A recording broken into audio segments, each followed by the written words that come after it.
আমরা যখন নবী সাল্লাল্লাহু আলাইহি ওয়াসাল্লামকে সালাম দেই, দুরূদ পাঠ করি, বিষ্ণু সাল্লাল্লাহু আলাইহি ওয়াসাল্লাম কবর থেকে ওই সালামের উত্তর দেন। আল্লাহ তাআলা ওনার রূহটাকে ফিরিয়ে দেন, উত্তর দেন। সাহাবারা বললেন, ইয়া রাসূলুল্লাহ, কিভাবে আপনি উত্তর দেন? আপনার দেহ মাটি খেয়ে ফেলবে না? রাসূল সাল্লাল্লাহু আলাইহি ওয়াসাল্লাম বললেন, ইন্নাল্লাহ তাবারাকা ওয়া তাআলা হাররামা আলাল আরদি আজসাদাল আম্বিয়া। আল্লাহ তাআলা নবীদের দেহকে নষ্ট করা মাটির জন্য হারাম করে দিয়েছেন। কোনো মাটি কোনো নবীর দেহকে টাচ করতে পারে না, নষ্ট করতে পারে না। নবীরা কবরে জীবিত, সেখানে সালাত আদায় করে, তাদেরকে স্পেশাল রিজিক দেওয়া হয়। এটাকেই বলা হয় হায়াতুন নবী।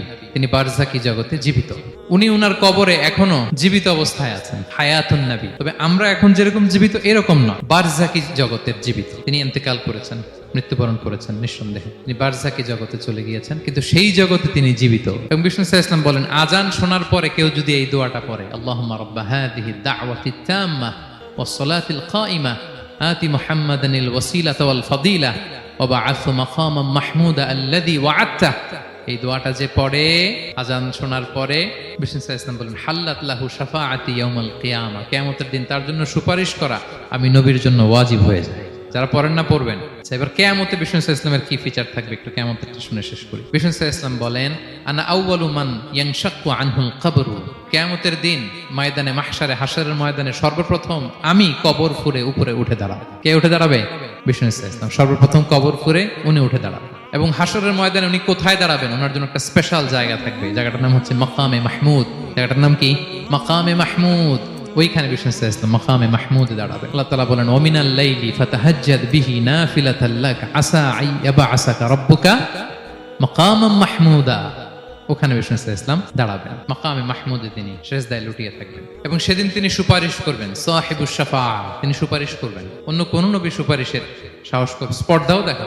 আদম আলাইহিস সালাম, নূহ আলাইহিস সালাম, ইব্রাহিম আলাইহিস সালাম সবাই একজন আরেকজনকে রেফার করে, একজন আরেকজনকে রেফার করে, বলে আমি পারবো না, উনি উনি উনি উনি বলতে বলতে বিষ্ণু সাল্লাল্লাহু আলাইহি ওয়াসাল্লামের কাছে যাবে। মানুষগুলো হয়রান হয়ে যাবে, ক্লান্ত শ্রান্ত ঘর্মাক্ত পিপাসার্ত মানুষগুলো।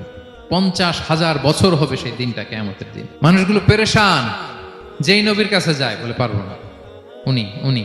শেষ পর্যন্ত এটা যে বিষ্ণু সাল্লাল্লাহু আলাইহি ওয়াসাল্লামের কাছে ঠেকবে। বিষ্ণু সাল্লাল্লাহু আলাইহি ওয়াসাল্লাম কোথায় থাকবেন যেন?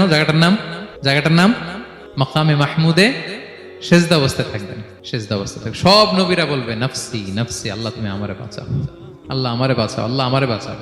কিন্তু বিষ্ণু সাল্লাল্লাহু আলাইহি ওয়াসাল্লাম সেই মাকামে মাহমুদের সেজদায় লুটিয়ে কাঁদতে থাকবেন আর বলবেন, উম্মতি উম্মতি উম্মতি, হে আল্লাহ আমার গুনাহগার উম্মতকে বাঁচাও, আল্লাহ আমার গুনাহগার উম্মতকে তুমি বাঁচাও।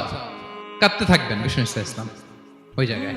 তখন আল্লাহ তাআলা বলবেন, ইয়া মুহাম্মদ ইরফা রাসাক, হে মুহাম্মদ মাথা তোলো, কুল তুসমা, আজকে তুমি যা বলবে তাই শোনা হবে, সাল তু'তা, যা চাবে তাই দেয়া হবে, ওয়াশফা তুশাফা, যার জন্য সুপারিশ করা হবে, যার জন্য সুপারিশ তুমি করবে তার জন্য সুপারিশ কবুল করা হবে।